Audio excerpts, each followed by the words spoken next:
selamat pagi Pak Deki. Selamat pagi. Bagaimana kabarnya hari ini? Alhamdulillah baik. Oke, sampai agak segar ya Pak Deki ya.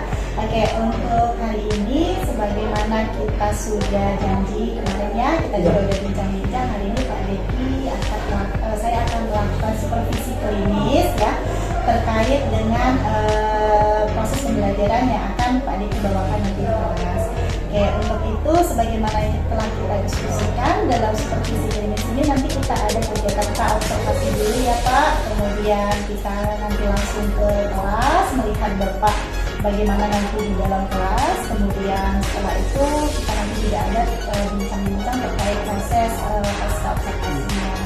Nah, baik, untuk pertama ini kita observasi ya Pak Deki ya. Sepertinya udah siap nih untuk masuk kelas nih. Sudah siap. Oke. Pak Deki, saya mau tanya nih, kira-kira nanti masuk kelas tujuan pembelajarannya apa sih yang ingin Pak Deki bawakan atau berikan kepada anak-anak? Di sini saya menjelaskan dulu dari awal. Saya kan sebagai guru seni dan mana di sini saya ingin membimbing anak-anak itu supaya istilahnya di sini keterampilannya lebih istilahnya lebih bagus lagi, lebih baik lagi, lebih berani untuk tampil ke depan. Yang dimana di sini di dalam sebuah pembelajaran seni itu itu terbagi menjadi 4. Ada namanya seni musik, seni tari, teater, dan seni rupa. Yang dimana di sini mungkin untuk tahap awal ibu ini merevisi saya, kebetulan saya masuknya di bidang seni tari. Ya. Yang dimana seni tari ini istilahnya di sini bagaimana cara kita mengolah pola-pola gerak dasar menjadi sebuah tarian yang baik. Ya, yang bagus. Yang pertama di sini ya harus kita pahami ada namanya itu pola tahap awal itu ada namanya pola-pola gerak dasar. Dimana di sini itu supaya kita itu bisa menguasai sebuah panggung. Jadi pola-pola dasar itu misalnya gerakan A seperti apa, gerakan B seperti apa, atau gerakan C seperti apa, itulah yang dinamakan dengan pola-pola gerak dasar tari. Jadi kalau boleh saya simpulkan, tujuan pembelajaran yang ingin Bapak bawa di kelas itu adalah bagaimana nanti siswa bisa membawakan atau menirukan atau mendemonstrasikan lah ya Pak ya, pola-pola gerak dasar gerak dasar tari yang baik, yang benar, agar terjadi tarian yang indah seperti itu ya Pak ya. Oke, luar biasa sekali dan sangat menarik sekali nih. Oke, kemudian jika begitu kira-kira area pengembangan yang hendak dicapai itu apa nih Pak? Yang pasti itu siswa itu harus bisa meniru, harus bisa berani tampil ke depan, dan juga apa-apa yang saya implementasikan itu dia dapat untuk mencontoh dengan baik dan benar pola-pola langkah tersebut. Baik. Itu berarti area pengembangannya fokusnya yaitu ya tentu nanti siswa itu dapat membawakan menirukan yang pola-pola dasar gerak tari tersebut dengan benar ya, agar tercipta tarian yang indah gitu. Oke, lalu kira-kira ini Bapak sudah memiliki strategi nggak untuk mencapai tujuan tersebut? Yang jelas strategi saya itu bagaimana pencapaian pembelajarannya dari buku. Saya apa-apa saja yang mau saya sampaikan ini saya referensinya ke buku. Jadi memang bagaimana saya itu istilahnya dapat mengimplementasikan apa-apa saja dalam buku kepada siswa. Baik, luar biasa. Yang kedua di sini yang pasti itu yang pengen saya jelaskan ini karena kemungkinan banyak orang yang tidak tahu hanya menari saja. Kalau misalnya di siswa kita ini, saya pengen itu menjelaskan sejarah ini. Bagaimana di sini kalau kita menjelaskan sejarah supaya anak-anak didik kita ini paham, tahu bagaimana sih perkembangan tarian itu dari awal sampai akhir. Baik, luar biasa sekali. Kemudian setelah menjelaskan sejarah-sejarah asal-muasal tadi, ada lagi nggak Pak strategi yang ingin Bapak yang sudah Bapak rencanakan? Sudah menjelaskan itu ya, sejarahnya biar dia tambah lagi pengetahuannya, saya akan praktekkan ini tugas saya sebagai guru yang harus profesional. Yang dimana di sini supaya siswa saya itu benar-benar paham, benar-benar tahu gerak yang benar itu seperti apa. Jadi saya yang akan trik selanjutnya saya akan mencontohkan terjun langsung. Luar biasa. Oke, berarti kalau boleh saya simpulkan, Bapak sudah punya 3 rencana strategi Iya. ya Pak ya. 3 strategi. Yang pertama tentunya Bapak akan memberikan penjelasan sesuai apa yang ada di buku pelajaran ya Pak ya. Kemudian yang kedua, Bapak tambah lagi referensi dengan menceritakan sejarah-sejarah Biar Bapak. siswa ini istilahnya lebih bisa menghargai, menghormati perkembangan budaya. Oke, Di daerah baik, itu. luar biasa. Jadi Bapak juga mengkaitkan dengan sejarah asal muasal Iya. bentuknya sebuah pola tari gitu ya Pak ya. Sehingga kalau boleh saya simpulkan itu anak-anak menjadi tahu bagaimana asal muasal gerakan ini mungkin Pak ya. Mungkin ada kaitannya Iya. dengan sejarah Yang ini. pasti itu untuk pola gerakan tadi semuanya itu bermakna. Jadi yang pertama itu misalnya bisa saja dia itu kami itu menceritakan tentang keagamaan, Oke. spiritual, Oke. budaya itu masuk semua di sini. Dan itu menjadi sebuah Iya, tarian tarian. pola tari luar biasa. Dan yang ketiga strategi Bapak ada Bapak akan terjun langsung sebagai model ya Pak ya, mencontohkan bagaimana gerakan pola dasar gerak tari ini yang sebenarnya yang seharusnya agar anak-anak juga dapat menirukan dengan lebih baik juga ya Pak ya. Jadi di sini saya jelaskan lagi untuk pola-pola gerak tari itu terbagi dari 3 yang mau saya jelaskan nanti. Nanti teknik itu ada itu namanya mendak itu ke bawah, Oke. lengah itu agak berdiri sedikit, tinggi itu ke atas itu yang dinamakan dengan pola-pola gerak tari. Dan itu nanti yang Bapak ingin bawakan atau jelaskan kepada anak-anak di kelas. Dan biasa saya seperti sudah matang sekali nih Pak ya mau melakukan proses pembelajaran. Saya juga sudah sudah bersemangat, tidak sabar lagi. Kalau begitu kita juga sudah di akhir dari diskusi percakapan praobservasinya. Apakah Bapak keberatan kalau kita langsung ke TKP? Tidak. Baik, kalau begitu kita langsung ke kelas ya Pak ya untuk melihat bagaimana proses pelaksanaan pembelajaran Bapak. Ayo Pak Deki. Gerakan, pola-pola gerakan. Yang dimana di sini ya kita itu ya kalau sudah berkaitan dengan pola-pola gerak ya di sini kita harus tahu, harus paham bagaimana sih gerakan yang disebut dengan gerakan tari dan bagaimana sih apa saja unsur-unsur di dalam sebuah tari. Nah, ini di sini ya berkaitan dengan ini bola lantai. Ini kalian anggap ini adalah sebuah panggung. Nah, dimana di sini apa itu bola lantai? Bola lantai itu bagaimana kita itu menguasai panggung 2, 3, 4, 5 langsung kita balok muka. Misalnya di sini kita buat bola lantai yang pertama itu lurus, ya. Saya di sini gerakan pertama kita bisa kita. Jadi ini supaya teknik dalam pembuatan tari itu di sini lebih banyak pola-pola gerak, tidak monoton. Jadi selain pola lantai, ya, ini pola lantai juga sebenarnya ini sangat kalau kita mengikuti lomba itu tarian itu pasti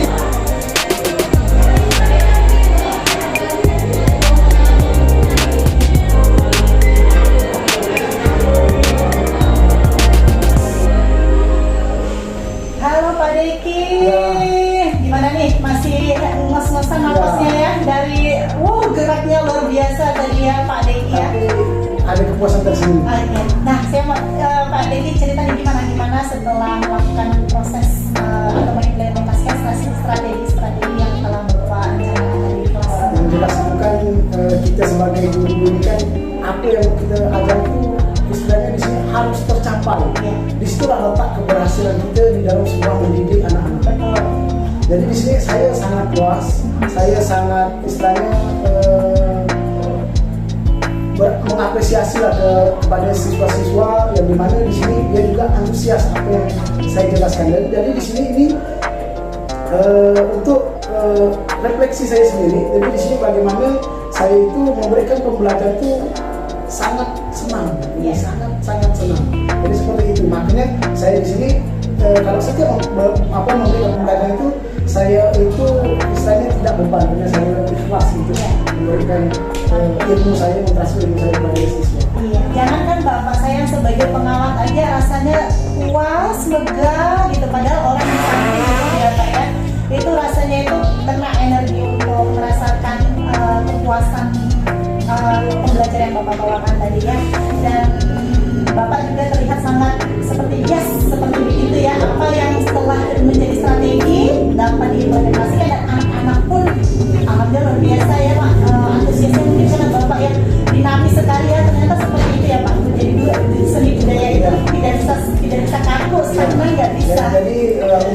kita istilahnya menjadi budaya ini kan bagaimana kita itu anak itu dituntut supaya bisa istilahnya berani untuk tampil ke depan, mempunyai karakter, sebuah karakter itu yang harus kita tanamkan kepada siswa.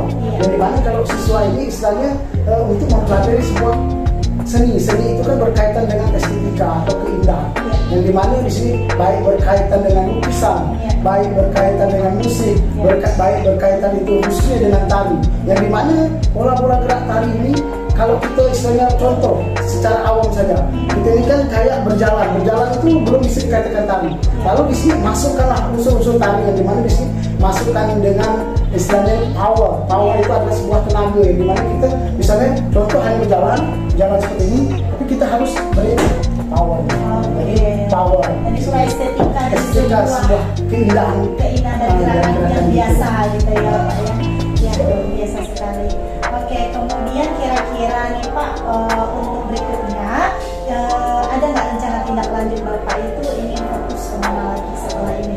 Tadi sudah saya ceritakan dari awal bahwa di sini kan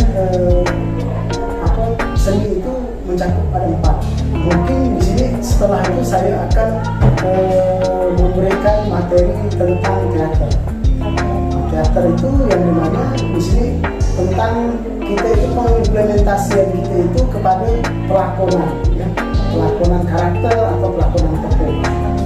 Lalu rencana tindak lanjutnya fokus Bapak itu kalau boleh saya simpulkan berfokus pada area bagaimana Bapak bisa mendidik anak-anak untuk melatih penjiwaan mungkin ya Pak ya, artikulasi suara, bagaimana cara memilih wajah yang marah, bagaimana cara memilih wajah itu sedih, ketawa, sedih ya, seperti itu. Artinya mereka itu harus keluar dari diri mereka dong Pak. Dan itu kalau untuk saya saja itu sangat sulit Pak. Kalau untuk saya, nah jadi saya lalu membayangkan untuk menjadi seorang guru seni budaya itu harus lengkap ya Pak ya. Harus menguasai teori dan juga memiliki pengalaman untuk dijadikan sebuah pembelajaran ke anak-anak. Kemudian harus memiliki psikomotor atau skill keterampilan juga. Begitu. Bapak mungkin yang tidak ahlinya profesional di tari, tapi mau nggak mau harus memberikan contoh model seperti itu Pak ya. Dan itulah yang saya lihat keunikan dari seorang guru ya, guru mata pelajaran yang guru seni budaya seperti ini, seperti itu. Terbayangkan jika seni budaya hanya teori itu akan jelas ya.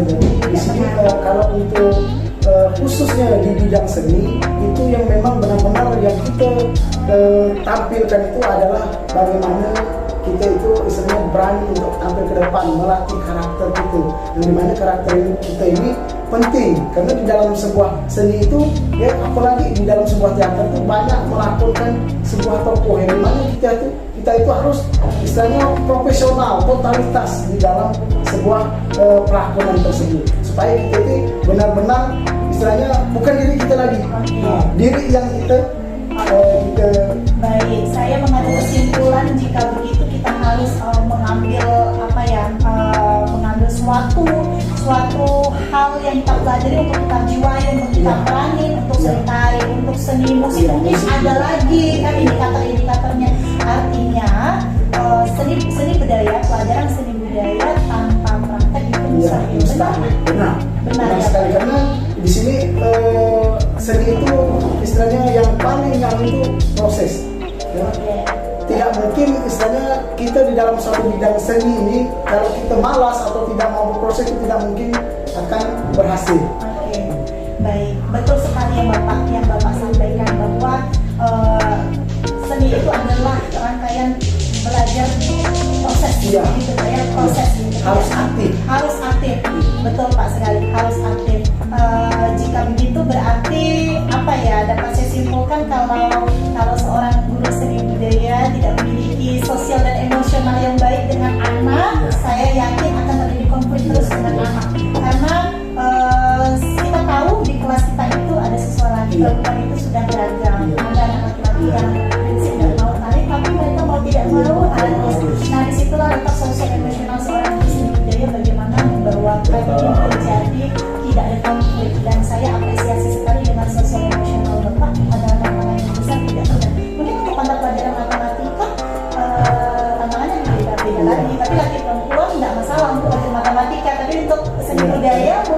kalau matematika ini kan istilahnya ilmu pasti. Iya. Kalau di dalam sebuah beda sangat jauh ya, karena kalau seni itu kita itu banyak dengan imajinasi, angan-angan, ataupun di sini bagaimana tujuan apa yang kita, karena seni ini tidak terbatas, tidak terbatas ini apa saja istilahnya yang bisa kita angkat, itu bisa kita bumikan, itu bisa kita laksanakan.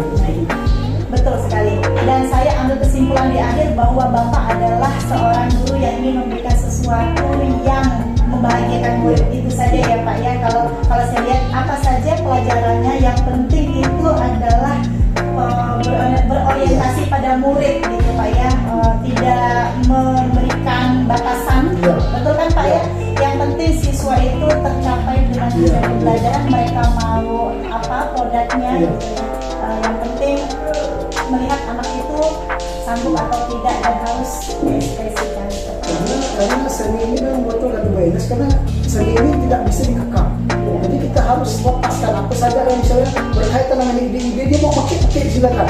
Kalau dia misalnya mau main gitar, Rio itu kita bebaskan. Karena kalau di dalam sebuah seni ini tidak bisa ada pembatasan. Kedua, di sini saya juga memang dari dulu ya, niat saya menjadi guru, niat saya menjadi pendidik, saya itu ingin mengembangkan budaya-budaya daerah setempat yang memang tempat saya mengajar. Jadi itu memang mungkin kedepannya saya akan insya Allah mau buka sanggar, dimana sanggar ini berkolaborasi dengan masyarakat. Wow, luar biasa sekali Pak Deki. Saya juga menjadi semangat juga ini Pak untuk mengimbaskan dan memberikan kabar kepada komunitas rakyat sekitarnya, Pak warga sekitar terkait adanya sebuah sanggar yang akan dibangun seorang guru seni budaya. Dan semua itu adalah beranjak dari niat yang tulus ya Pak ya, karena saya yakin itu tidak ada honor ya Pak ya, tidak ada honor. Kita adalah ketulusan untuk membangun, apalagi kan kalau istilahnya saya sedih sekarang ini, makanya saya tuh juga berpartisipasi terus mengingatkan siswa-siswa saya itu, karena siswa-siswa ini nampaknya kalau saya teliti, dia tuh makin hari itu untuk yang budaya-budaya kita ataupun tradisi itu sudah mulai memahami. Itulah tugas saya, bagaimana saya itu supaya siswa itu bangkit lagi karakter budaya ini. Ini sangat penting ya, karena budaya ini adalah cermin di mana di sini bisa memperkenalkan hal-hal etnik atau tradisi di mancanegara. Betul sekali. Budaya itu tidak boleh dihentikan. Tugas kita sebagai pendidik untuk melestarikan budaya-budaya tersebut.